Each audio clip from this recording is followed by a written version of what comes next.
Ready to move in premium triplex villas at Bachupally APR projects. భారత Chaitanya Yojana party అధినేత బోడి రామచంద్ర యాదవ్ ఫిర్యాదుపై ఎన్నికల సంఘం స్పందించింది. వైసీపీ కీలక నేత మంత్రి పెద్దిరెడ్డి రామచంద్రారెడ్డి అధికార దుర్వినియోగానికి పాల్పడుతున్నారని, ఆయన అనుచరులు తిరుపతి ఎన్నికల్లో నకిలీ ఎపిక్ కార్డులను సృష్టించి దొంగ ఓట్లు వేయించారని రామచంద్ర యాదవ్ ఫిర్యాదు మేరకు చర్యలు చేపట్టింది.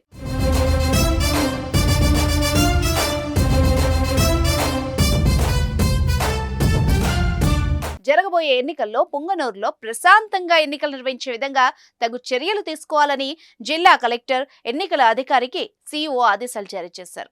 సిఇఓ ఆదేశాల మేరకు జిల్లా ఎన్నికల అధికారి కలెక్టర్ మోహన్ సాగిలి విచారణ జరిపి తీసుకున్న చర్యలను వివరిస్తూ సిఇఓకు లేఖ రాశారు.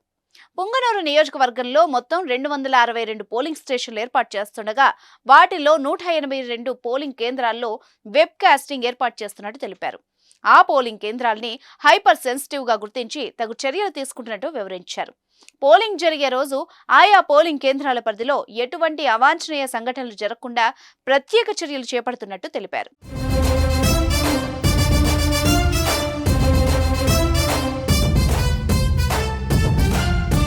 సుమన్ టీవీలో మీ పర్సనల్ అండ్ బిజినెస్ ప్రమోషన్స్ కోసం కింది నెంబర్కి కాంటాక్ట్ చేయండి.